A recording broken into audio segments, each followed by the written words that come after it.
to another episode of the Raw SOS podcast. How you going, Adam? How we going, Adam? How are you, mate? I'm going all right, mate. Yeah, just it's been a long hot minute that we've been. Yeah, well, no one needs to know that. Remember, we've got Justin over here, mate.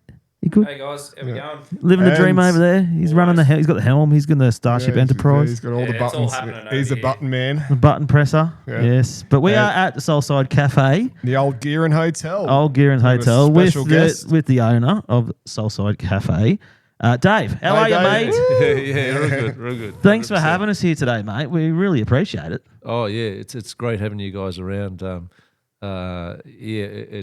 I haven't been on a podcast before, so I'm just getting used to it. Oh, he's Yes. a podcast virgin. Podcast version. Yeah, don't I was pick up never the- on one. Don't bend over and pick up the soap. Yes. So, how long have you run this cafe for, mate? I've been here, I don't know, 5.5, maybe almost 6 years. So 2 years, 2 days into the first lockdown. You remember the remember that first one, Corona yeah. thing? Yeah. Oh, yeah. What was yeah. that? What happened there? Yeah, it was a Yeah. shit fight. Something happened around there. Yeah. Yeah, so I thought I'll start a business 2 days into that. That was a good idea. But Yeah. Oh, with this, 6 years. That's awesome, man. That's good effort, eh? Like, yeah. It's been good fun. It's been a bit of a journey. It's sort of not. It turned out being not what I thought it was going to be. I just wanted a little tiny hole in the wall cafe that you could just pump heaps of coffees out and then go home and not think about it ever again. You know. yeah. And then I saw this place and I don't know. I just saw the shape of the bar and the thing and It's got the history behind it as well, you know. Yeah. And I just kind of went, oh, this is the wrong thing to do, but yeah, I'm in. Yeah. You're in Yeah, so with the because I know it used to be the old pub, and it was the old shut. Gearins, It was shut down for a while, a few years. Yeah, it's a tricky building. Like I don't know if anyone ever made really good money out of it. Everyone had a swing at it, but I don't know. They're being on this side of the rail line where all the major stuff's on the other side. But, Yeah, wrong side of the tracks, right? Yeah. So no, He's got to pull people in off the highway. That's the whole idea, isn't it? Just say, Yeah. stop in here. I put a sign up, and they said you're not allowed to do that. Oh, really? far The out, council? yeah. No, you're on a winner with the geez. guinea pigs. The guinea Oh pigs? yeah. Well, hopefully that brings people in. Yeah. They mow the lawn good. Yeah. We need to get a couple of them up my Went way. outside earlier and I went, hey, is that like a herd of guinea pigs? Yeah. It just Is that puts- what you call them? A herd? I don't A you gaggle? call it A a gaggle. gaggle, maybe a majesty of A guinea murder. pigs. I don't know. It's definitely not a murder. No. Yeah. Yeah, so you're putting like local live music on. That's one of the big things you're doing here, and it's been good. Yeah. Eh? Like, Yeah, about I don't know, about 15 acts a week. yeah, that's awesome, eh? Which is a bit, heaps of it in the daytime, which doesn't Yeah. really make sense. Again, but people dig it. People come in, they go, "Oh, there's live music." I go, "Yeah," and they go, "Oh, can you do that in a day?" And I go, "Well, no one told the musicians they're playing, so." Yeah. What time do they kick off at in the morning? Oh, 8 o'clock, like 8 o'clock. You wouldn't. It doesn't make sense. Like if you made a business plan and said I'm going to put music on at 8, live music at 8 a.m. on Monday. No one. It wouldn't. But yeah, the guys come and play. They love playing. I haven't worked out how to make money to actually pay musicians properly yet, which is what I'm sort of working on. But the guys come in. There's not many other places that are saying, "Hey, can you gig on Monday mornings?" Yeah. So they've got time. Yeah. and There's not many musicians that want to gig on a Monday morning. Right, yeah.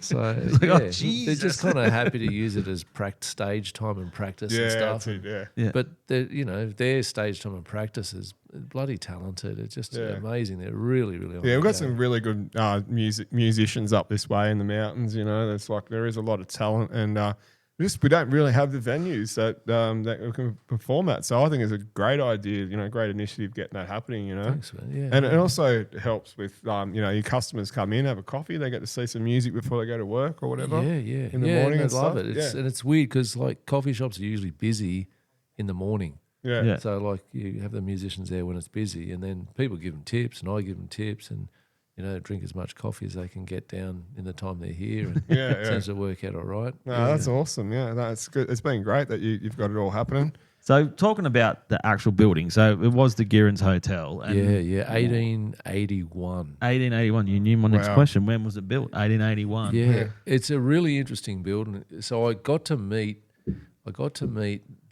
quite a few family members of the Gearin clan. Yeah. So it started off. The history nuts are going to get me on this, but it started off 1881. So Emily Gearin, and apparently she was a force of nature. Like if she was, I don't know. Look, the history nuts will get me, but I'm pretty sure women could barely own property by themselves back then. Yeah. Don't know if they're allowed to vote. Like it's pretty sort of heavy stuff. And she came up with a husband who's crook as, and he didn't last long. The TB got him. So then she's by herself, and she just was a machine. Well, apparently she financed the Golden Sheaf at Double Bay. Oh, really? Yeah. Jeez. So she wasn't messing around. Yeah. And so she started it. It was like a federation building. There's a bit of a difference of interpretation between the Carrington and the Gearing, who was here first and stuff like that. It was all about the same time. And a lot of the people that built one were drinking at the other and vice versa. Yeah. Is there tunnels that go into here as well? I don't know about that. Yeah. I've heard stories, but no one seems to be able to come up with a photo. And I don't know. It seemed, I don't know. Yeah, I've been down under the Savoy. Yeah. And apparently there's something that kind of looks like it could add up. And, it was a pretty wild town back then. And I guess historically that'd be probably close to that Prohibition era. So maybe it made sense, like. Yeah, because it was at 1920s when the Prohibition happened, like people were making beer in their bathtubs and stuff and whatnot. Yeah. Well, this place has got a massive historical license, which now I'm operating. But I can produce alcohol on site. I can sell it 24 hours a day, and I can sell it to other bars and wholesale it. Like it's just so you could make your own brewery here. Yeah, totally. Yeah. That's amazing. Like, so do you do beers or spirits or both? I don't know. This place got a lot of muscle memory for big fights and big drinking, So I kept my time. There's no way in the world. I won't have a bottle of OP rum in the place because it sort of changed. It's got some really fantastic nostalgic memories, and a lot of them were from a time when our drinking culture was really big. Yeah. And it's just like, the young kids these days, where they meet each other? The gym. Yeah. They don't drink. Yeah. If you talk to 18-year-old kids these days, they don't like carbs. Yeah. They don't drink. They meet at the gym. That's where they because they've all got this body image problem. Like they all need body soft. dysmorphia. it's soft. crazy. Soft. It's like, that's it. So I'm soft. Right, those guys are like like titanium. Yeah. But so it's changed a lot, and even at our age and stuff like that, it's just my local when I grew up was the Melpera Viking. Yeah, the Viking. okay. I played a gig there. I played a couple of gigs there. That was, and that's where that fucking where the big Viking. riot- they shot the place up. I was there as a kid. My mum used to work in the kitchen, and so that was a different time. And that's you go there now, it's pretty vanilla. Yeah, it's Milpera Palms. I don't know if it's still the same name. Palms, but Milpera Palms. Yeah. When are they getting palm trees in Milpera? That's what they called it. Yeah, because I remember going there. Like I was about 2003. I was playing in a band called The Undecided, a punk rock group that we were little snotty punks basically. And rocked in there, and there's still Harley bikers sitting at the bar. Having their beers, and like it obviously hadn't changed. It just changed the name, but it was a dodgy. Yeah, it was dodgy back then. It was rough but big drinking was normal. And underage drinking was normal, and drink driving was normal. Yeah. And now it's just changed a lot. And this place has got this place was the third most violent hotel in New South Wales. It was Comancheros and it was miners, and the miners would finish at Clarence and then come down here, get off the train and have their Friday night on Thursday morning here at 7 a.m. Yeah. And people would tell, their kids don't walk to school this way, as far as that bad. Yeah. It had some sort of history, so I didn't want to. I didn't have any. I just went. It's a cafe, mate. And that sort of, and then I'm just really toeing the water, sort of back into it, At the moment, just sort of. So do you only have this section, or do you have the other back section? No, the back section. So the problem with the building was that, like us talking now, Yeah. you'd hear it upstairs in Oh, the room. through the rooms. And so they used to put metal and punk and everything. And when you've got like Yeah. at least 50% of your business income comes from upstairs, yeah. and then you put something downstairs, it means it's impossible to sleep upstairs. Yeah. And they wonder why they went broke, you know. Yeah. So Yeah. Yeah, because Do you know I used to what I have the mad stage out the back there, and I played a bunch of times. Yeah, over the yeah. years. Yeah, we put. I've on got the Bent heaps of Street gigs. Jam. This is the original poster just here Yeah. from the Bent Street Jam. That was on like so many young people, so many people. That was their first gig. We pretty much one of our first shows and stuff, and in a lot of my early bands. It was sort of early promoting days too. Before I started working as a bigger promoter, Yeah. I started here. Like I was living in Penrith, and but we'd always come to the mountains. Like our dad's from Oberon, so we got the mountains, or just used to coming to the mountains all the time. And it was just for any bands up here, it was great for it was like a rite of passage for us to get a place to play, and we just charged $5 at the door at the back room there. And that was great. And we had what was the actor that used to own the pub? Jack Thompson. Yeah, he was here a couple of gigs I played. He was sitting there watching us. But they changed so many times. They had like big animal heads hanging off the walls and stuff out the back there. Yeah. And it was just, I think that's when Jack owned it, and then he sold it to I think he gave it to his son or something. Yeah, then it went pear shaped because he was North Sydney or whatever. And then we started running shows here again. We had like Sarah McLeod with Super Jesus. We had a bunch of named artists coming through here before it just those owners lost it when I think before COVID they closed down. Yeah. And then it was shut for a while. It was shut for a couple of years, wasn't it? I think I don't really know. I think maybe 3, maybe 4 years. Yeah, it's just sitting empty. And so, how did you come across it? What was it? It just our mate Mark Alston from Design Heroes. Yeah, Mark. He's awesome. He I was helping him move his studio, and I was talking about I was looking for a little tiny hole in the wall. And then he goes, just go over and talk to the guy over at the gear. And so I'm like, nah, it's a dog with fleas. It's the wrong side of the track. It's too big. I don't want it. He goes, just go and have a look. And so I came over and had a talk to Keith. And Keith's a good bloke. You know, he's done a lot of, he's a quiet camper, but he's done a lot of real nice charity things, helping people in third worlds and stuff. He's a good bloke. And he had this little dog. She's buried out the front here. Her name was Spike. And they used to call her Spike the Dyke because she pissed like a boy dog, you know. Oh, that's funny. She was good though, yeah. She's a little tiny terrier, and she's like 18 years old. And she wouldn't even go, you know how some dogs will go, halt. You've seen on the internet the little dog with the glass door and the big Great Dane on the other side, and they go, and they open the door and they go, oh, you know that. Fucked up here. Yeah. You know, or you put the lead on them and they pull like, I'm going to hold me back. And then they go. She didn't. They whimper after. She just nothing, no lead, no nothing. Didn't matter what. She just thought that Spike owned everything as far as the eye could see, and she'd go at a 3-year-old pit bull. Yeah, and she's this 18-year-old. You know, she was a fantastic dog, lots of front, lots of personality, and she took a little while to warm to people. And I was sitting on a lounge with Keith next door, and both of us really didn't know how it was going to go. And so we said, well, how about we just keep meeting up, maybe with a coffee, and we'll keep meeting up and keep talking and just see, you know, if it can work, you know. Because, you know, it didn't look like this.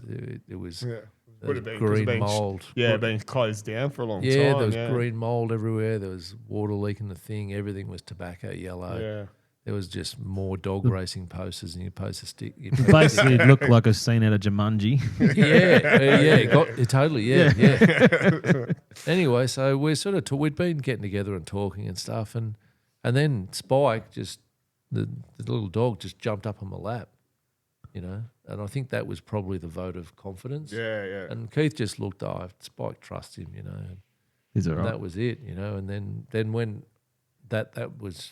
Oh, that was a week before that COVID thing happened. And then, and Keith's a really good, got his moral compass in the right spot, you know. Yeah. And he came to me and he said, hey, Dave, this corona thing, I think it's got legs. I reckon it's going to cause problems, mate. I said, no, it's not. And he goes, yeah, no, I think it is. He said, if you want out of this deal, like, I'll carry it. Yeah. you know. Yeah. And I said, and I sort of thought that was really nice of him, you know, like. And then I said, let me have a look and give me a day. And I just walked down the main street. Every other cafe in town, I mean, every single one of them would close the doors.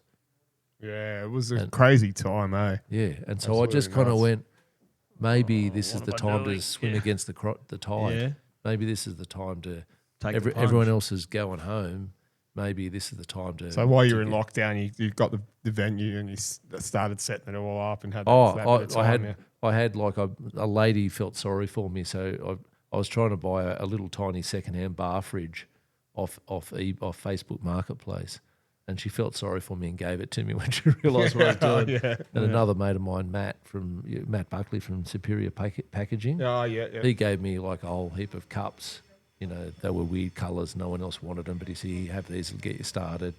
And I had this old 1960s lever machine that I'd renovated. Yeah. And that was it. No, Yeah. I think after about 2 weeks, I saved up and bought a toaster and added raisin toast to the menu. Yeah. You know, and so it was Yeah. pretty.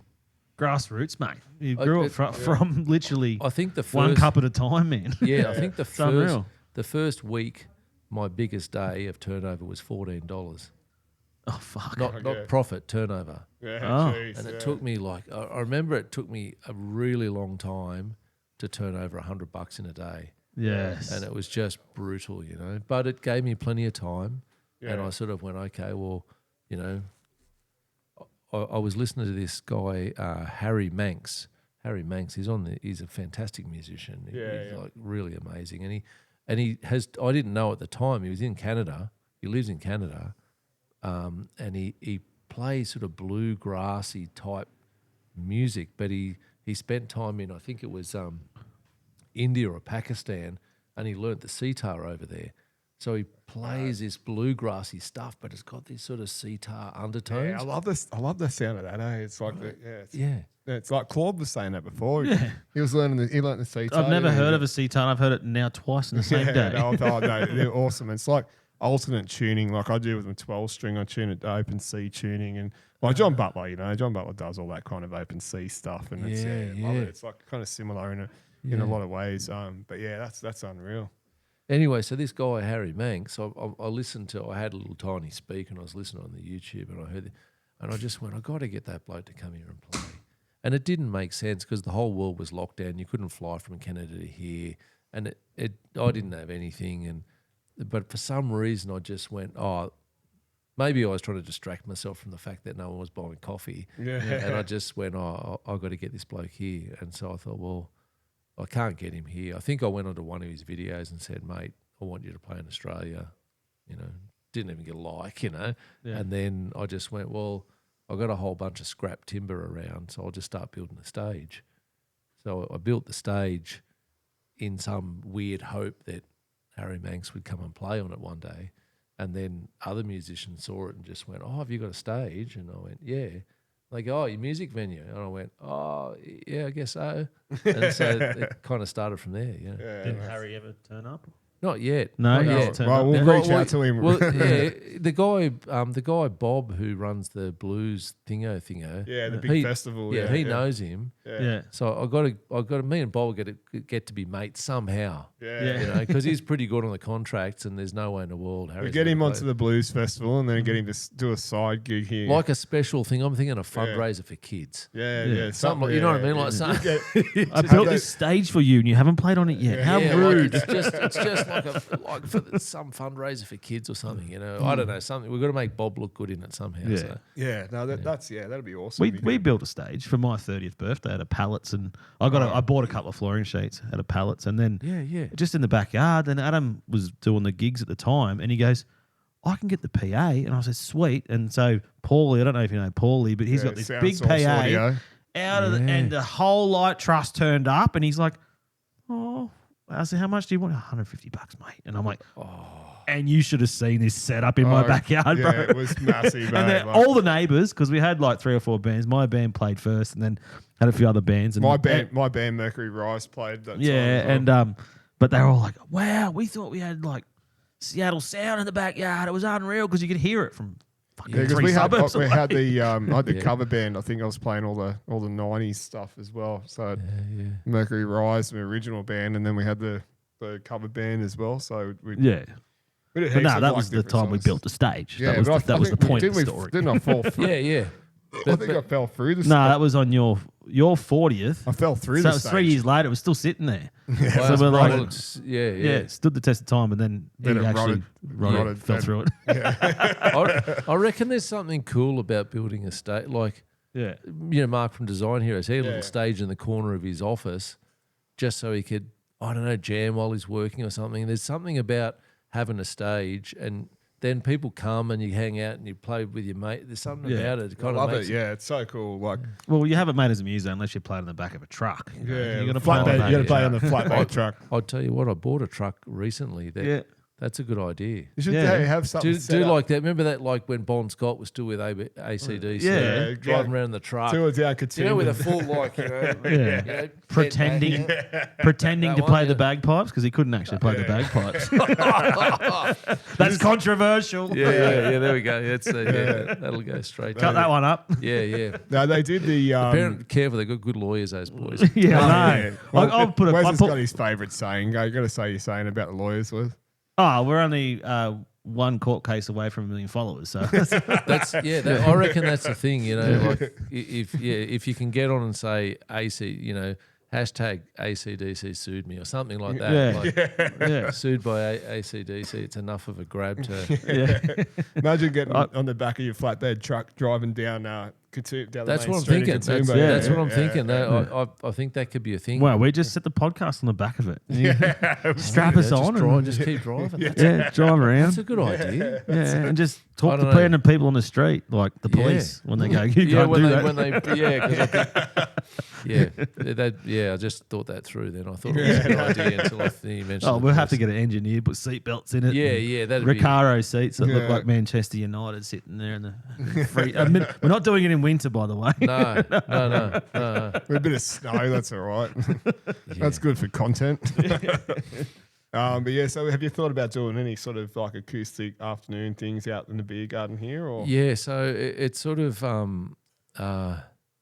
it's a bit tricky because it's sort of open yeah, and sort of we had some like we had some salsa nights on here, like salsa dancing nights. We had all these fairy lights over the top, and we had great PA out there, and people were dancing outside in summer, and we had a 50th birthday party out there. And Mountain Culture did all the beer and everything, and Justin the place loves Mountain Culture. That's his favourite.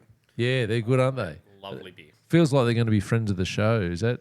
I'd heard that. I hope so. Mountain Yes, Culture. get on board, Mountain Yeah, Culture. yeah. Do you know Yeah. anyone? Do you know anyone there? Let 'em know. Yeah. I've gave him some cards and stuff. Yeah, you know, look- we've asked him. Look, eventually, at some point, someone who knows the guys at Mountain Culture is going to be watching this. And Yeah.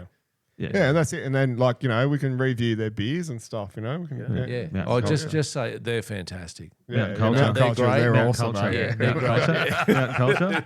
What are they called? Mountain Culture. We're very lucky. We've- Status we've got quo. a few Two, good they little won the best beer in best Australia beer, yeah. two years in a I love row. that status Yeah. quo. No That's one's bloody awesome. no one's mate. ever Yeah. done. Oh, That's a I good really job, like mate. that. no one's ever done that. Yeah, Yeah. backed it up. And Glenn McGrath's involved.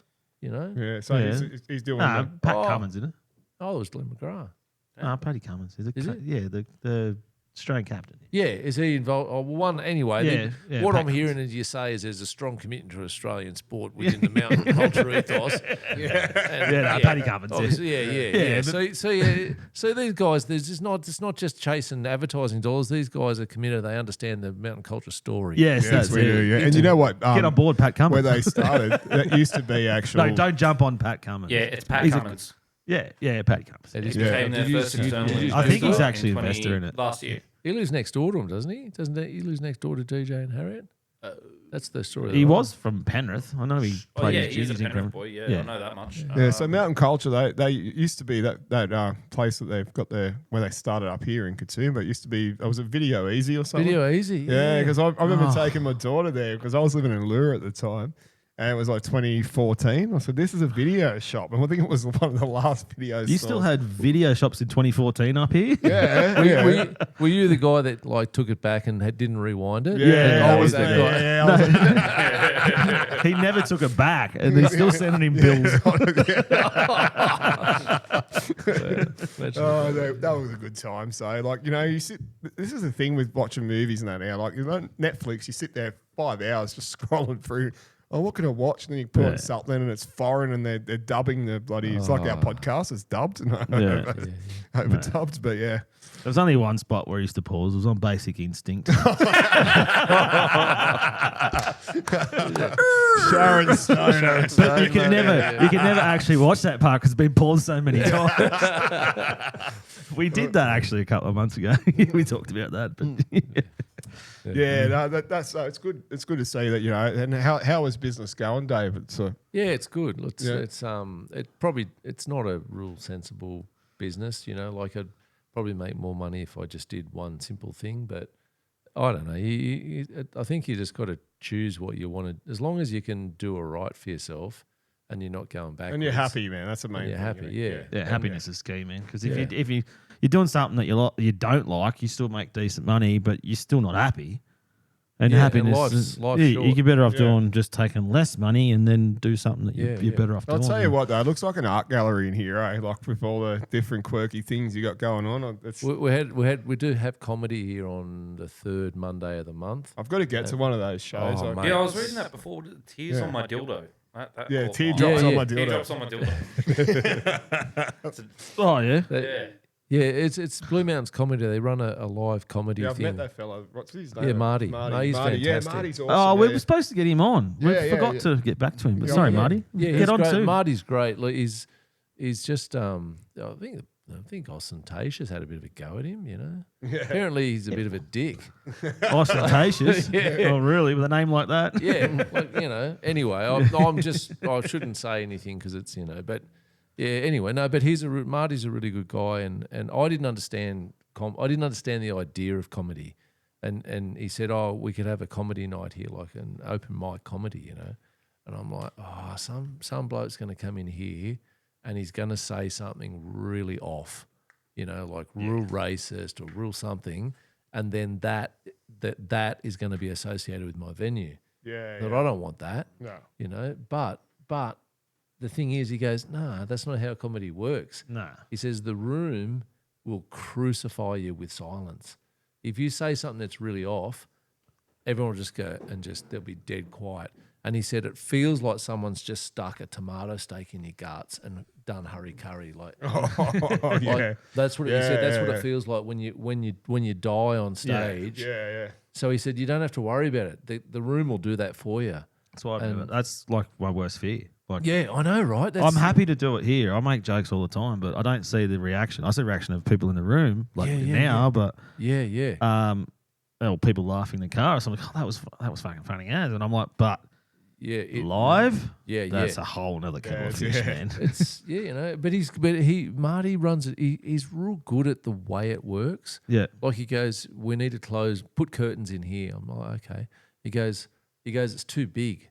The best comedy clubs are tiny. yeah. And so what they do is they put you really close to other people, so you're uncomfortable. Yeah. They turn the AC down a bit. They make it a bit uncomfortable, and then the comedian goes and sets up, and then here's the joke, which means everyone can laugh and release the tension. Yeah. So if it's really comfy and there's fireplaces, and no one will laugh because they're trying to make it uncomfortable. Yeah. Yeah. And there's So all- anyway, yeah. So I don't know, we got onto that, but he's doing that, and it's great. It's, you know, you wouldn't think it on a Monday night Yeah. at 10 o'clock. You're getting a It's- good turnout for it. Full, chock-a-block. Yeah, that's Yeah. awesome. All these seats are sold, Yeah, I've got to get. and people are lined up in the other room waiting behind the curtain, trying to wait for someone to go so they can get in and see the Well, rest of the show. hopefully it'll line up when I'm not working because I'm usually the night shifts and all sorts of Yeah, events and yeah, stuff. Yeah. yeah. So when it does, I'm going to try and get here. I'll try and drag Wes up as well. Yeah, it's a But good night. Wes has to. He works in Newcastle, so yeah, so Monday's Usually- no good for me. he Yeah, he leaves early. 5 Tuesday. a.m. Tuesday, so no. Oh, brutal. Yeah.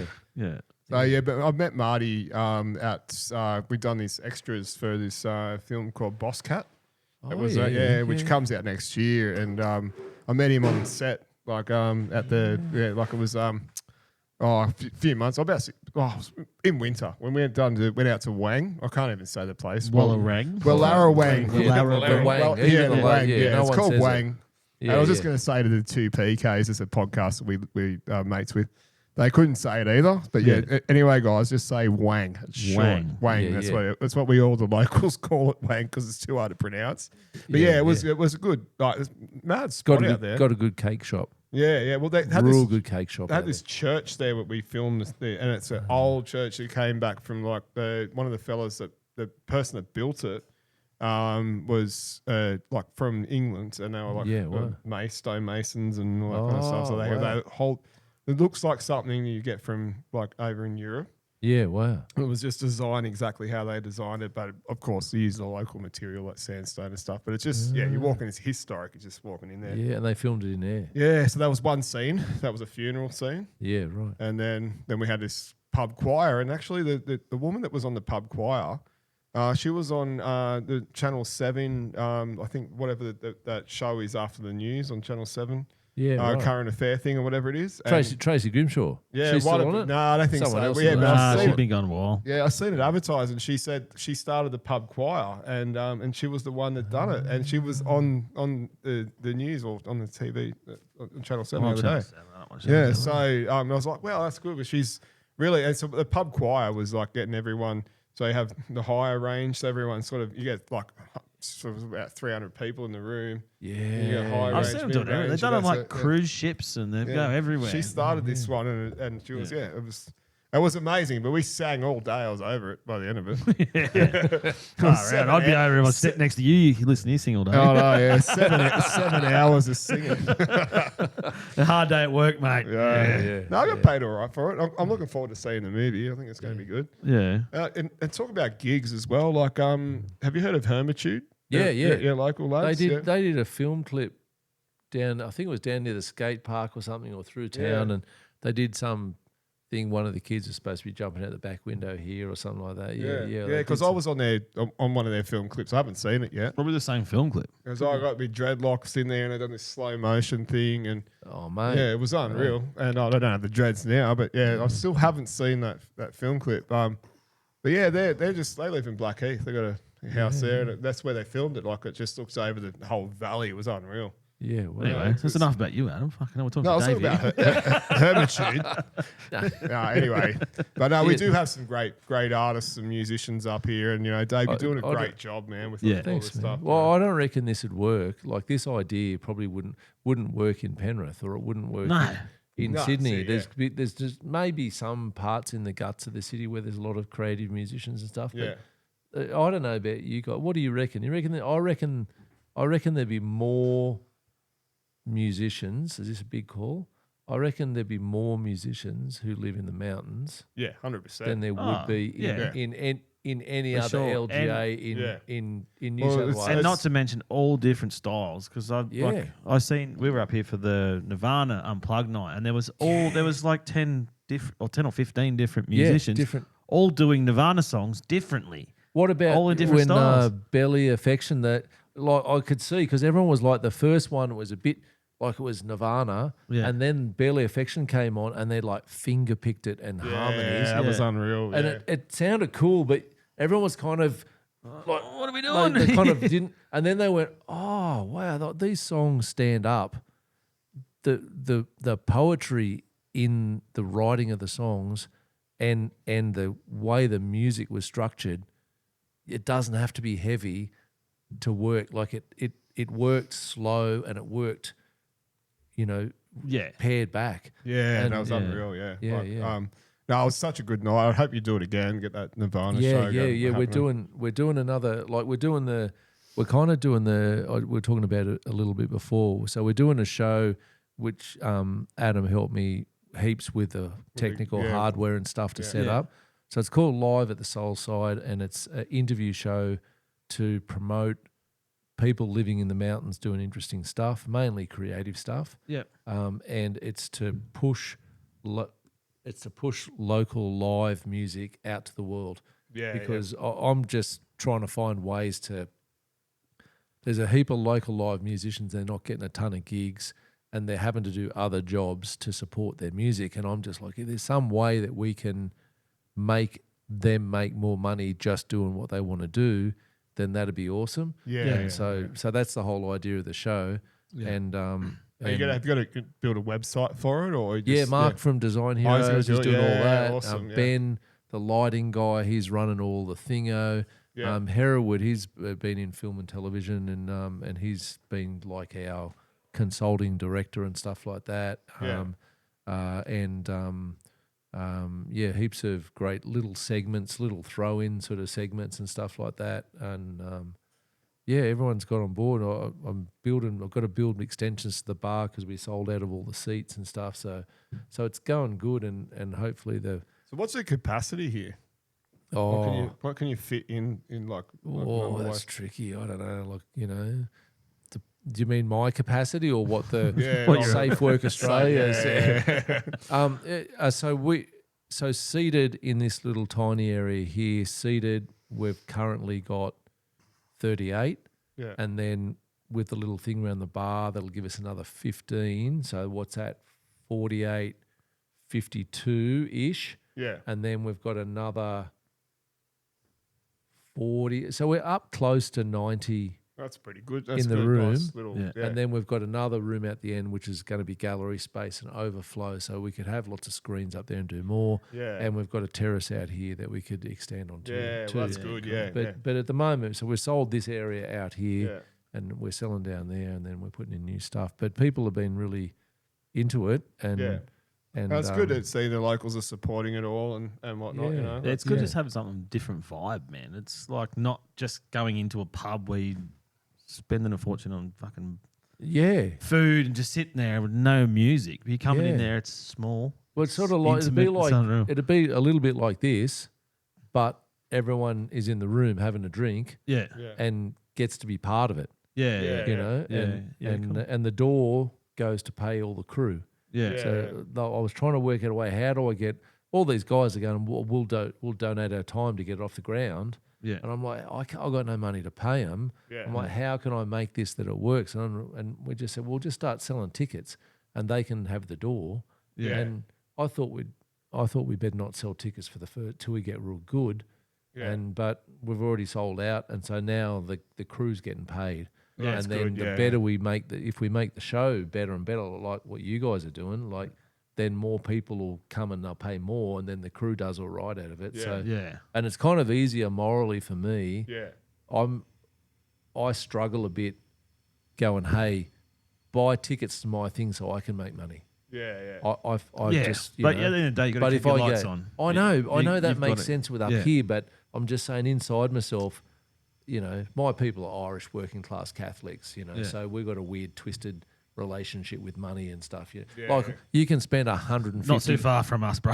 Right. You know, but you can spend $150,000 on tools, and that's just a man providing for his family. Yeah. But if you buy a car that's like, oh, you bought the next model up, the Flash one. Oh, you're getting ahead of us, are you, Dave? Hey? Come up in the world. Hey? Too good for us now. That's the thing, you know.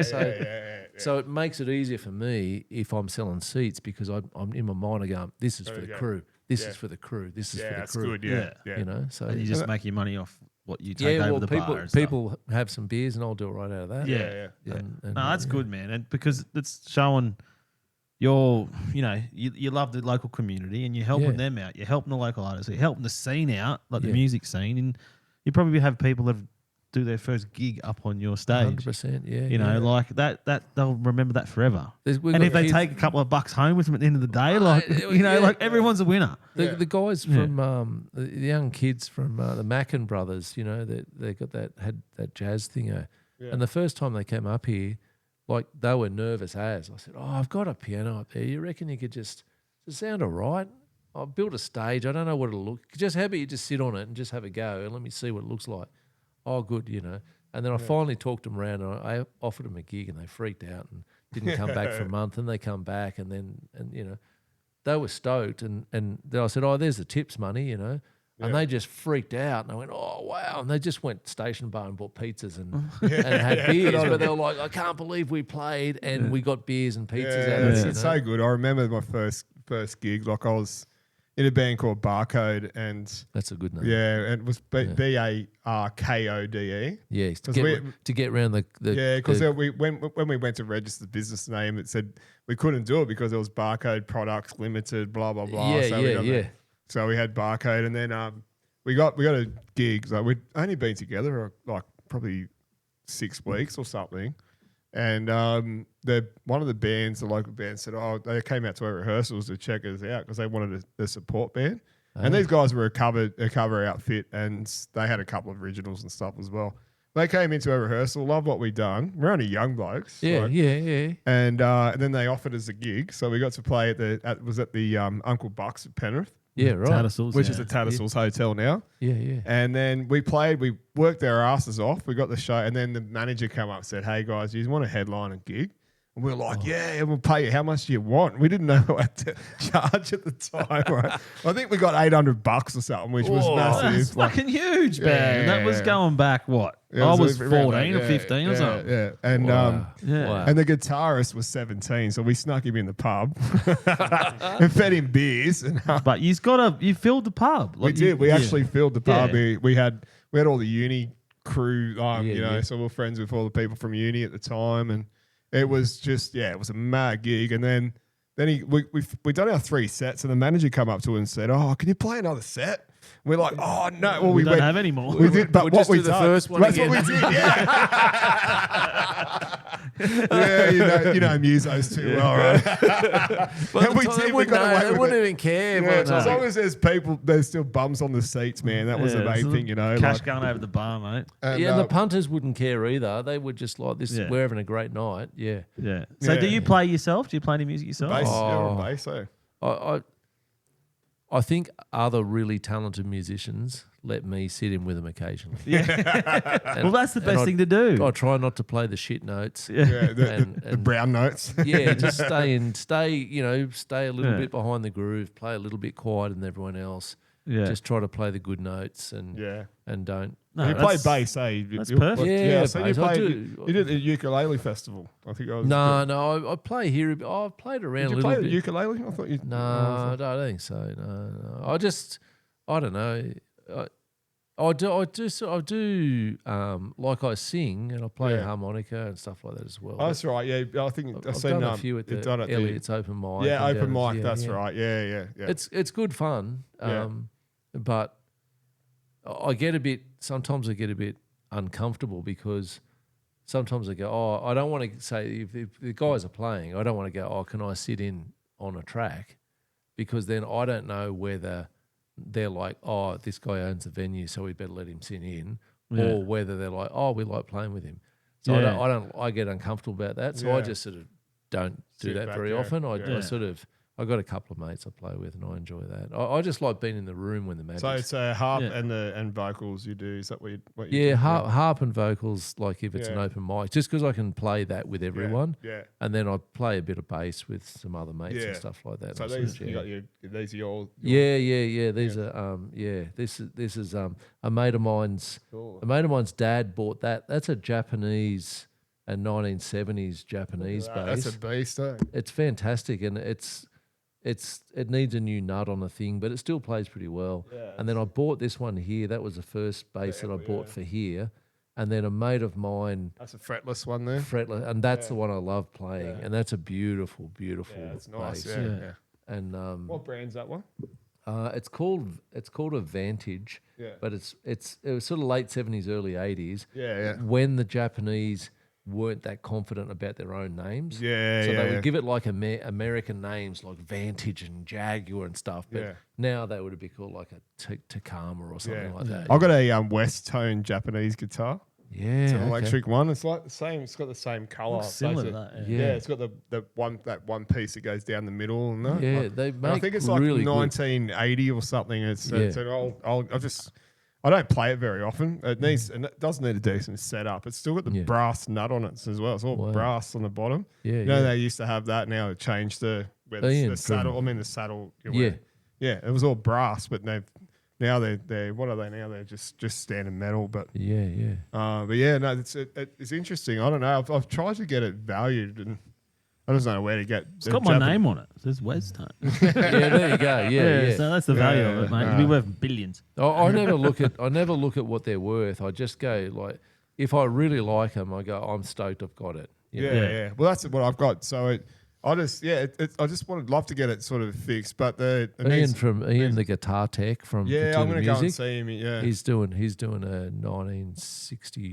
1947 Pacific Commando. Wow. For me, yeah. 1947. There's only 200 made. Wow. And I said I want to set it up like a big hollow bodied jazz, like a BB King style jazz guitar, one of like those. electric, with 3 humbuckers and individual rollers for each one, so you can just.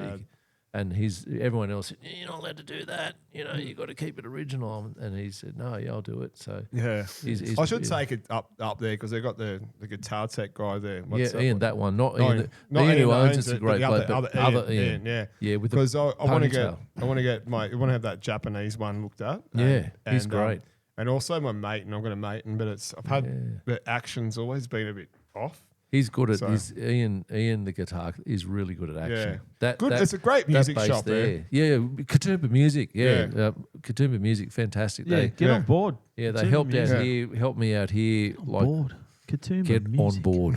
Get on board the Raw SOS podcast. I've given them some business cards there. They're sitting on their little thing. I went out the other day. I bought some strings. They really helped me out here because we had a lightning strike. Oh no, someone they cut off the power to the street and they put a big generator on, and the electrician that come to connect it up put the wires the wrong way around and blew this whole place apart. Like every television in the hotel went, you know. And we put a massive insurance claim in on it. And then rather than buying a proper desk to replace the one that I had, I bought a motorbike project and did something stupid with it. And then I went, oh no, I've got no desk, it can't fix it. And the guys at Katoomba Music really looked after me. Yeah, So, that's good. They're a great music shop, but I'll tell you what, you guys need to open up on Mondays sometimes, and open up a little bit earlier. Like I just said, they're typical musicians, right? Like so they close Mondays and they don't open till 11 a.m. Are they open on a Sunday or a Saturday? You're about to knock that over. No, it's not. It's empty. Yeah, they're open on the weekend, but like it's 11 o'clock. How hard was it to try and find guitar strings in Bathurst? Oh yeah, so we've done the Bathurst races, right? So we went up there and we done 3 podcasts from Bathurst. And the first night I took my mate with me and we broke some strings. I broke the G string. No, broke the G string. So always man the G string. So I broke my G string and we went to look everywhere. They got him. Lost his beard. So I went to the undie shop and we walked everywhere around Bathurst trying to find a music shop. There's not one there. I don't know if there is one. Yeah, but apparently there was a vending machine that sells guitar strings. And we're walking around freaking Bathurst. We had no idea where we're going, looking for this vending machine that sells guitar strings. And it was like, that can't, is it? I think eBay's killed all the little shops. It is. Amazon. You know, like I can get stuff I live in Penrith. I'm a flatlander. Yeah, so I can get stuff. I can order it now, and it'll be home before I get home. there. Yeah, right. Isn't that nuts? Yeah, it's crazy, man. For crazy prices and Well, I managed to get like because I like the Alexa strings, so they got the bronze on. They got the coating on them and stuff, and they last long and they sound good. So I bought 2 packets of 12 strings. Yeah. From I think it was Amazon.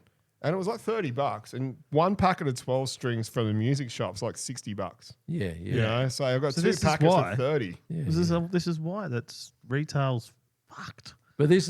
Okay, so here's the thing, though. Here's the thing, and this is everyone's got to make. And it sometimes your budget's so tight, you just got to do it. Yeah. But like mate of mine, Phil, he's an economist, okay, and he's actually a pretty funky guy you wouldn't think when you look at me. If you pick the economist in the room, you wouldn't look at Phil and go, "That's that guy." Okay. Anyway, he's good value, and he want to be good value. You've been economist, right? Yes. You know the value. Yeah. And his son's got a funk band called like FPOS Transaction Fee or something like that. So good. Which is kind of close to your barcode thing. Yeah, that's cool. Anyway, so Phil's saying, I said, you know, like if I if you buy a beer off me, and then I take the money and I go and buy a beer off John at Station Bar, and then he takes the money and he goes and buys a beer at Auntie Ed's, and then they take the money and they go and buy a beer at the Carrow, and then they take the money and they go and buy a beer at the. I'm like, how many times can that go around without it ever stopping? Yeah.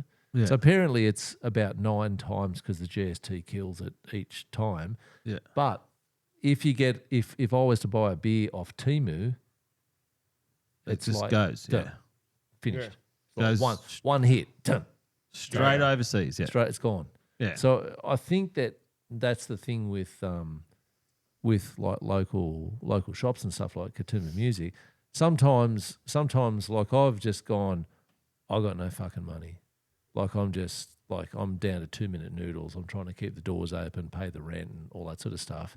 And I needed an interface, and I just went, I can't support these guys. I've just got to get the cheap thing off whatever. Yeah. But other times I go, okay, now I can afford. I'm all right, and so Yeah. I bought a desk off and bought That's what things I'm off saying, and yeah. stuff like that. It cost me more. Yeah. It cost me more, but then I know that he's going to come. He's going to buy. He'll go and buy a kebab from Josh at the kebab shop. Yeah. So there's now 2 businesses. My $1. He'll come and get a coffee. Yeah. Yeah, and it goes. Yeah, exactly. Yeah. So for my $1, he gets a hit. Josh gets a hit. Yeah. I get another hit back to myself. Yeah. Like it's No, that's a great way to look at it. And it's as soon as you buy that shit online, even Amazon, they've got people. At least they've got factories and people that work here in Australia. Yeah. But you look at the guy who owns it, Jeff Bezos. He's like, what's he worth? Billions. Oh, he made it. He actually had a cock Trillion? Is he half a trillion? He's the second? He's Jeff he worth? Bezos. He actually made a cock rocket and put what's her Katy name? Perry in there. Yeah, Katy Perry in a cock rocket. Yeah. Katy But it's like Perry. if you were like we've said this before. Hey, we've all thought it, right? If you were a billionaire, Yeah, and you could do anything, and Yeah, no you go one like- said, "Jeff, that's a dick move." yeah, Because that's the thing. Imagine if everyone around you is making so much money that they don't even know what to do with it, Yeah. and you say, "Hey, I reckon this is a good idea." let's And they put Katy go- Perry in a cock rocket. Yeah, and they think, "What a fucking stupid idea." Yeah, But you're they're you're not the going to god. go, "Hey, Jeff, that was a dick move, mate. You should stop that shit. That's Yeah. rude."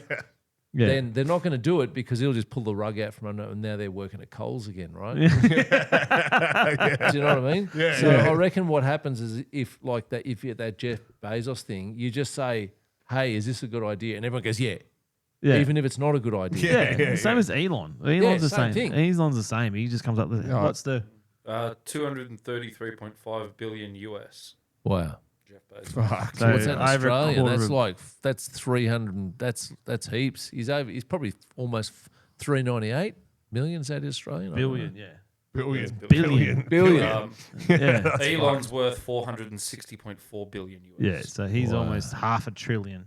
But they reckon Right. he'll be the first trillion. Elon will be the first trillionaire Uh-huh. in the next 4 or 5 years or something. Well, you know the difference between a million and a billion? Not many people do.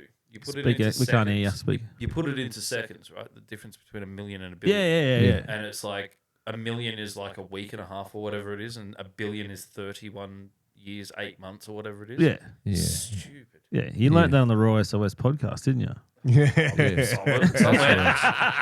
That's Probably. where I learn it from. That's where I get all my fun facts. Yeah, but no, it is massive difference in between a million and a trillion. And what's the A step billion. up? Like, what's the step up to a trillion? If a million to a billion is that massive, like, could you just have your whole life pass away by the time you got to trillions? Yeah. Oh yeah, I'd say so. yeah. It must be. Yeah. Yeah, it's absolutely nuts, eh? It's I don't know how can people have that much money, man. Like, honestly, you know. I don't know, Same. they What are you going to do with it? I don't know. Yeah. Well, How they can just you stack it physically up. spend it? That's Yeah. what they do with it. Yeah. They just have it because they can, and then they stack it up, and then That's just nuts. then go. What's the "Oh, point? Like, what's the difference between having $1 billion in your bank account or 2 billion? Like, Yeah, you can't spend it. Like, well, No. then again, these people can because they just go and go fucking put Katy Perry in a dick rocket and send her up there. But they didn't even fucking do it. It was all fake anyway. Yeah. Oh, Here it we wasn't go. for real? Oh well, no one actually knows, but it didn't looked look fake that. as It looks fuck. fake, yeah. Because she knows how to, like, because Can you show Dave? Hey, Justin, can you The show cock Dave? rocket? Yeah, the cock rocket, Yeah, and you no. tell me if this is real or fake. Like Well, because Just it quickly looks before I get out of this, 31.7 years is a trillion seconds. 31, billion. A trillion is 31,700 years. Wow. Okay. So it really, it's not like a little bit. It's massive. A trillion is a really big number. It's huge. yeah. That's nuts. Let's see the rocket. Can you find it? Yeah, Great. Katy I love Perry's that you guys. cock rocket. Yeah, we got some web funnies coming up. We got a segment coming up as well. Yeah, so yeah, we'll watch them up here. There it is. It that's looks like it. a massive Blue. dick. Blue Origin. Big I old thought it doodle. said blue organ. Yeah, That's it. Yeah. yeah. Oh wow, that really does. Is there a video of it? I'm sure there would be. Yeah, let's have a look. Go back, go videos up top there, and then. But it looks so vague, man. You can't even tell anymore what's What's like the age of everything's AI. AI. You can't. Oh, that's it, right? Yeah. That doesn't look right. Normally they have a massive. There's the knob.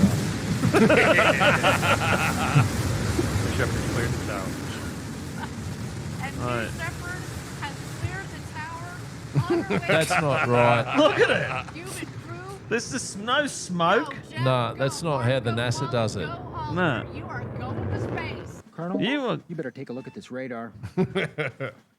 What is it, son? Oh, this is I don't know, Wait, son, leave it. but it looks like a giant dick. Take a look out of starboard. Oh my God, it looks like a huge. Pecker! Wait, that's not a woodpecker. It looks like someone's... Private! We have reports of an unidentified flying object. It has a long, smooth shaft, complete with two balls. What is that? That looks just like an enormous Wang. I was distracted by that enormous flying... Willie. Really not. Well, it looks like a giant. Johnson. Get on the horn to British intelligence. And let them know about it. That's good. That's fantastic. Yeah, I reckon that whole thing's because Katy Perry is the master. So like Katy Perry, like let's cause a big drama cat fight with Taylor Swift, but everyone's album sells, right? Oh yeah, yeah. Like it's just like 3 minutes, 3 days before the album sells, she says something, and then Taylor says something. It's and then about as realistic as Mike Tyson and Jake Paul's fight. That was a pillow fight. Yeah. Oh yeah, that was Yeah. shit. It was so shit. Yeah. What a waste of time. It was a waste of time. And lucky it was on Netflix, but now Netflix crashed. Yeah. Yeah. Too many people watch it. Like, Yeah. It actually. It was all right where we were, but I heard a lot of people just crashed. And Yeah. but too many people watching it. And Mike Tyson was like, Well, let's "Come just on, man." let's have a little break, just a quick break, and then we'll do web funnies and we'll roll it up. Yeah. Right, oh, Fantastic. Yeah. Right, So so hit go the for it. hit the web song there. Coming through.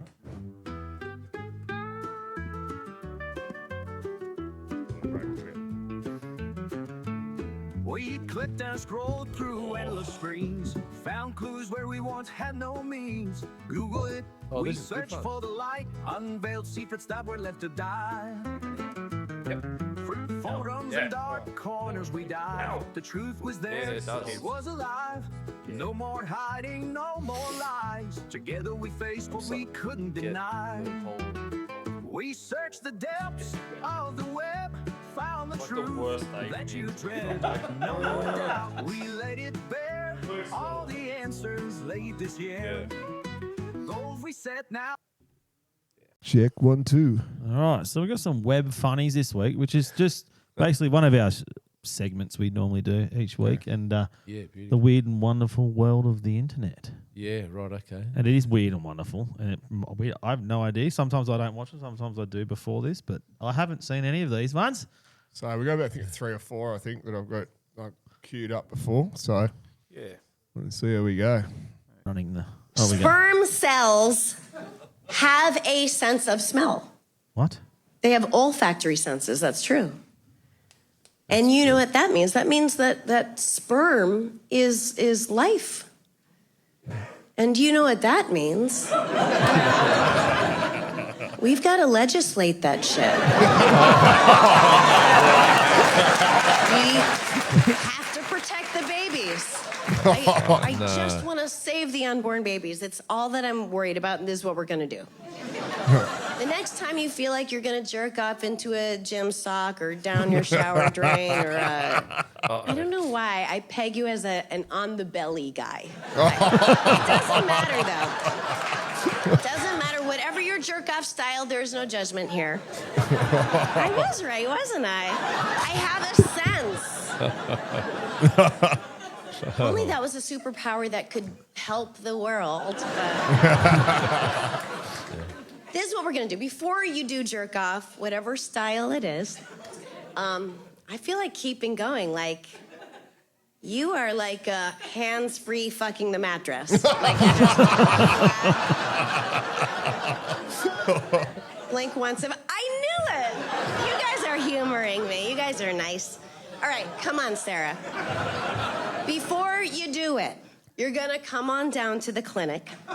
We're going to take a long, thin, like a knitting needle-shaped GoPro camera, basically. Oh. It's going to go up your urethra, your penis hole, up, really picture it, and then down into your testicular sac.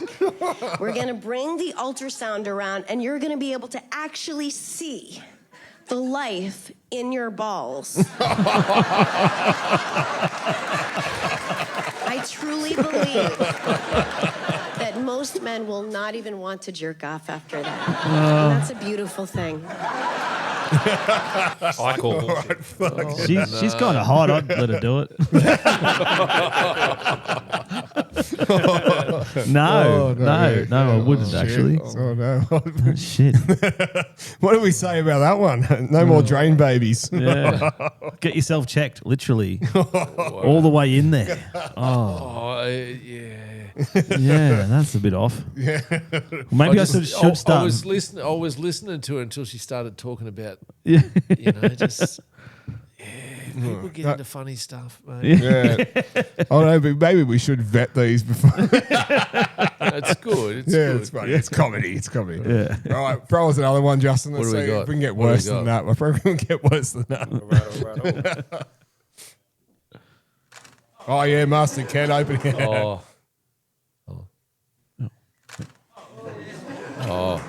Master Ken. A lot of people brag about being the fastest. I have the world's slowest gun disarm ever recorded. If someone points a weapon at me, as soon as they see me move, I'm in danger. So I do what's called the slow fast. I move so slowly, the attacker is unable to perceive it, and then I do the disarm. Looks like this.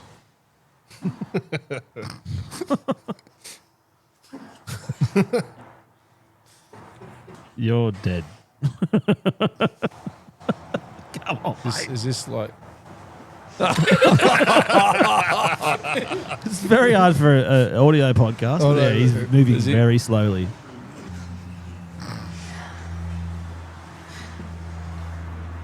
Bang, bang. You're dead. Is this guy actually for real? Master Ken. Oh, we're probably.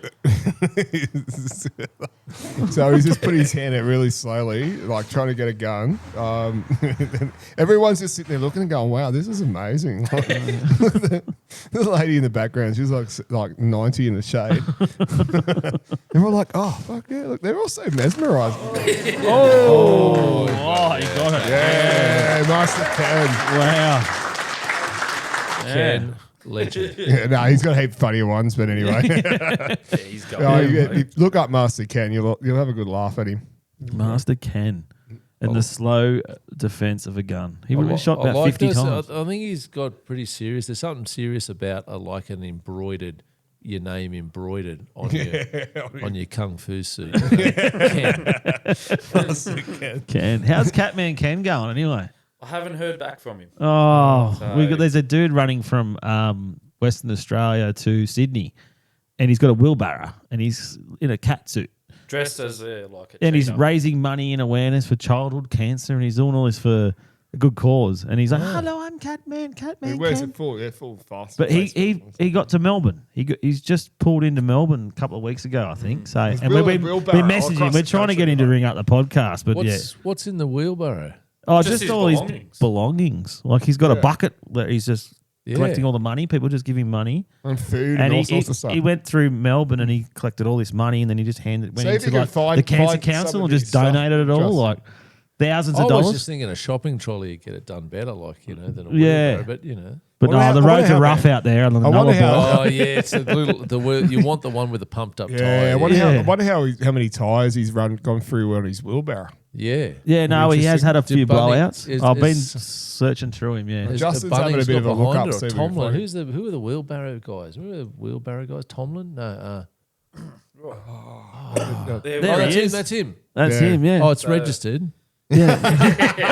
He's got number plate on it. He's got a spare tire. Yeah. He's got a spare there. Yeah. But he's just raising money. And, he's having a good time. But get on board, Catman. I like that. We need you. We need your update. There was a bloke that come in here. I shared him lunch and some coffees and give him some cash. And he was, where was he? He was somewhere Adelaide or something like that. Or no. Anyway, somewhere away from it. It was a long way. And he was at a pub, and some white Aussie bloke gets into him going, "Oh, we should change the rules so that Pacific Islanders aren't allowed to play in our comp because it's not fair because they're just bigger and stronger and faster." And he just goes, "Mate, that's stupid." And this guy is absolutely locked on committed that we should make it like basically a white fella league, Oh, we're talking rugby league. Yeah. You're not allowed, not allowed to play, and I'm like, okay. Anyway, so he just went, this is bullshit, and it turned out there was a bit of that going on, and so he just went, oh righto, I'm just going to walk to every club, and he just started in wherever he was, I don't know, Wagga or wherever it was, and he walked to every footy club. He would just walk, and so he walked from Wagga to here. He's going to Brisbane. Far out, man. That's nuts. And he went to every footy club, like little tiny kids clubs, like Penrith Panthers, the whole lot. And he just talked to them about, this way of thinking, and like that, doesn't need, there's no place for it in our country. Yeah, good. And he just walked, and people just got behind him, and people give him money. I give him some cash and some coffees, and people ring up and say, "Oh, you can stay at our place if you want. If you're going to be around here, you can crash at our place." And I don't know how many months he's been, like it was 6 months or something like that. Yeah. And he just walked, not straight to Brisbane, but to every little tiny footy club, and just sat with the kids or the older kids and just talked to them about it. How good's that? And so I love people doing that sort of stuff, man. Like just they've got an idea and a belief and trying to raise awareness for it. Like you got what's his name, Ned Brockman, who ran from Perth to Sydney, and he just does these crazy feats of. I don't even know how he does it, man. But like he just, I couldn't. Nah. He's a different caliber of man. Oh, Ned Brockman, and he puts barbecue sauce on his pie. Like he for puts 2 or barbecue 3 sauce on days his pie. straight. Imagine doing it for 2 months. Just day after day after day after. Yeah, and he's like running through like where he's got shin splints and he's got knees are blowing up and his feet are like. There's a documentary on Netflix. It's unreal. You got to have a watch. And then Ned Brockman like goes to show how much the human body can take. You put your mind to it. It's like mind over matter in a lot of ways. I've been torturing mine for years. Yeah, exactly. No, I know. Not in that way. When my alarm clock goes off in the morning, I don't want to get up. No, like, no. You know what I mean? I know, but we're looking at going. I force myself through the pain. That's what I mean. Sometimes I turn the shower on and the hot water hasn't come on yet, and I put my hand in it. Before I push through the pain, I stand there. You've got to, man. I don't even turn the heater on. I push through it. You got to get through the adversities in life, mate. Well, I tell you what, winter in the mountains and at early mornings. and it's waiting for like half an hour This for the water to warm up. I love the mountains, but I don't like cold. I lived in Canberra for 2 years, and I was like, nah, I'm done. You for cold, yeah. And I it's love having the fireplace. You know, do these fireplaces work and stuff? Yeah. So you get them cranking in winter and Yeah, I got my mate Aidan from Upper Mountains Plumbing and Gas. He did all new stainless flues through that end. oh yeah, mate. And this I've got to do this one as well because the 140-year-old bricks and the fire guy said no, you can't have it like that anymore. So, but he's going to come and he's going to put a slow combustion one and all the way to the it roof. warms the whole place. Like it's beautiful. Like, Yeah. There's nothing better in winter. I don't get it gets cold. You walk out, you freeze your balls off. But I sat there at that window seat there one Winter Magic Festival. We stayed here, and then I sat there. That fire, there's fires going. That was there. We're just sitting there for probably about a good 7 or 8 hours, and then just getting into. There was a cockatoo there. Oh yeah. There was a cockatoo there. I think that cockatoo outlasted because they lived about 80 years old. yeah. I think it outlasted 2 owners. Yeah. And I think, because they were here drinking and smoking pretty heavily, so I think they probably didn't last a good length of time anyway. Yeah. The guy that gets the brass tab on the bar, you Yeah. got to drink a lot to get that. But it was like every time the train pulled up, it looks like I have to stay another hour. Yeah. We watched 7 trains go past. I've Like, done that plenty of shit, times. We probably should get on the train and go home. Cockatoos can live to 70 years old in captivity. Yeah. 70. Yeah. Wow. And Yeah. they've got the smarts of a 5-year-old, I reckon. Too. Oh, Like, yeah. We had a cockatoo when I was living in Lura. It would go into the garbage. Like, we actually threw all this old icing, like icing sugar and stuff out, and it opened the lid and then just went in there, and there was a whole lot of them just eating all this sugar out of the garbage bin. Had the neighbour come up, knock on the door, and said, "Oh, look, I put a rock on your garbage bin because the cockatoos have gotten in there." Lifted the lid up, and I walked out. Cockatoos everywhere, all the shoots on the ground. They're eating all the sugar. Nuts. They sulphur-crested cockatoos. They must be because they're like the 14-year-old boy of the bird world. Yeah. And they got swerve in a car. Yeah, they got the mohawk and stuff. The nuts. Yeah, they Saying are. here, highly intelligent, comparable to small primates and young children. Yeah, They're yeah. large neuron-dense brains, so they're very smart. I think they're like a tin opener with a brain. Apparently, I was listening to what's his name, David Attenborough. Yeah, throw a bit of my mate David Attenborough into the thing. So apparently, they can map the whole forest and which fruit are going to ripen when. So they can imagine. There's berries here, and here, but those ones are going to. Last time I checked, they were about 3/4 ripe. They can imagine time passing when they're going to be ripe, and they can remember the whole forest. So they're a flying brain, and they've got this can opener mouth that can crack nuts and stuff. So everything else about them is just to move a brain with a can opener around. Yeah, did you see the article about them not too long ago? One of them sat and watched someone use a water fountain in the park and figured out how to turn it on, and then taught all his mates. They were all doing it. Yeah. They do that, and they so we have our friend had one, and it used to make a nest for him, thinking it was his partner. Oh, Right, he had it for years. It used to make a nest for him, and anyway, no one could go near it, only him. And then he'd bring it out, and Brian would bring it out, the cockatoo. Oh yeah. Joe'd come out, and he said, "Don't go and pat it. It might pretend to be your friend." It'll just take remember, I think Daniel. back to like it. They can crack a nut. Yeah. They do that little tiny thin bone in your We had this dickhead of a mate of ours years ago. We told him not to do it. Not pat it, and he went and patted it. He's a pommy fella. And then, and next thing you know, I just latched onto him, bang, and his hands just pissing out with blood. Sucked it. It's like one of those places, a little bit of a dickhead. So you kind of like, you go, oh, you better not do it, but you kind of hope he gets bit anyway. Yeah, exactly. Yeah, and that was before iPhones and stuff, so we're spewing we didn't get it on footage. Yeah, I know. Mate. I'm That'd so- go viral. Imagine that. I'm actually so glad I reckon you get more hits than that bloke that punched the kangaroo. Oh, yeah. You know? Don't touch the cockatoo. Yeah, you fuckwit. Oh, okay. Oh, don't feed him. Yeah. Yeah, you feed them, and then they just bring They eat more. your They house. they'll Eat your house. yeah, chew your gutters and everything. Oh, that's the Corellas. The Corellas are Over crazy. here, the guys were Up here. playing. They parked his brand new Ranger, and these cockatoos just sat on it, and they just went through where the door goes together, and they were just getting in and pulling the rubber, the door liner, where the rubber that makes it close. Yeah. And they just went along the roof and just Pulled it all out, pulled it all out, and just chucked it on the ground.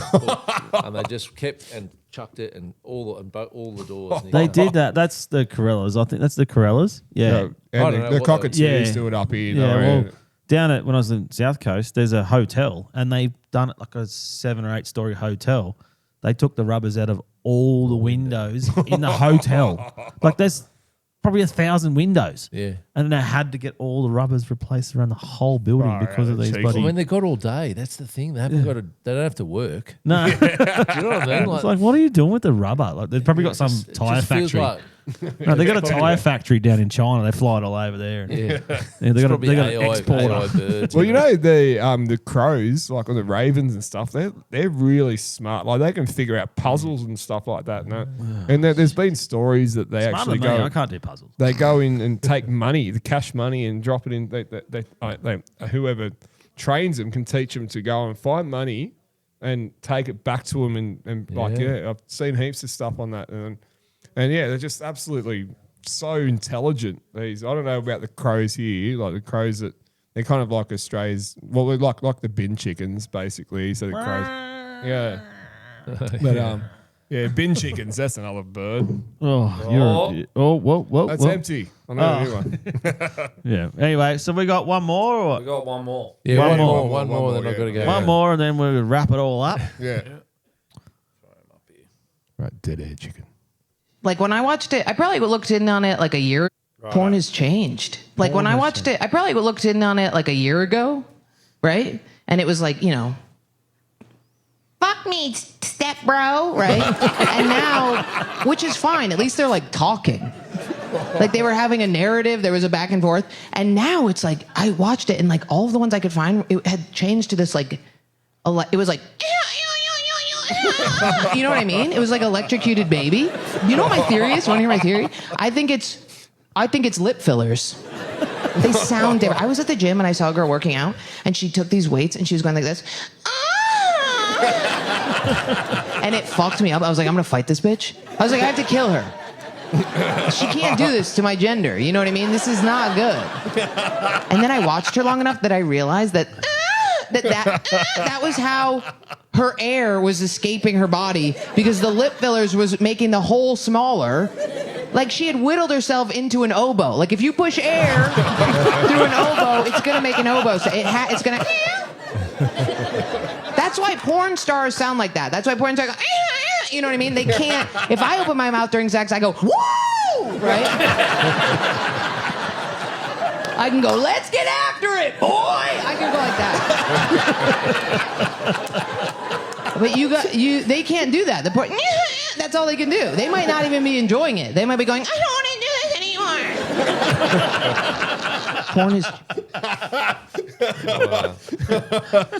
That's a good place to finish it. Oh, that's hilarious. Yeah. No, we find some random shit off the internet. Anyway, we've got a gift for you, Dave. Oh, no way. Yeah. That's fantastic. We got you a Raw SOS podcast. Oh, mate. That is going straight to the pool room. Oh, beautiful. Thank you. We do want to apologise for sticking stickers around the joint last time. So now I'm going to give you some stickers that you can stick wherever you please. Wherever you want. Yeah, that's fantastic. There we go. Fantastic. That is awesome. gold. So thanks for having us, mate. Yeah, you're a legend, man. It's been an absolute Thanks for coming on for a yarn as well and letting us use your venue, man. It's an unreal spot. Any time it was. It's been a heap of fun. Yeah, it's going to be awesome, I'll put that up on the. Put it in a frame straight up. I'm going to frame it. Straight on the mantle. Straight on the wall. Yes. That's gold. awesome. That's absolute gold. Thanks, bro. Thank you. Thanks for letting us be here. And anytime. Anyone that needs to grab a coffee in Katoomba at the SoulSide Cafe. Yep. And just said that. Tell them the Rossos sent ya. Yeah. All right, guys. Thanks, guys, everyone.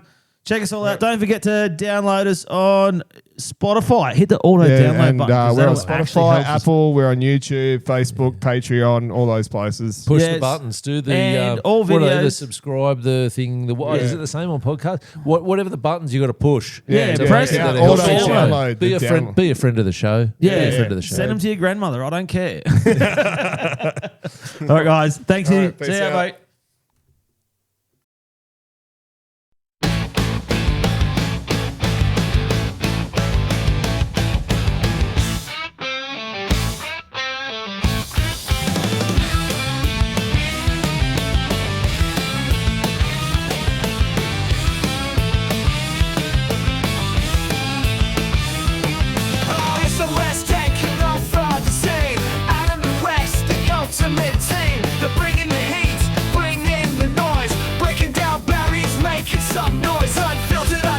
Straight from the heart, these brothers ain't playing, they're taking it far. From crazy confessions to stories untold, raw SOS is unmissable.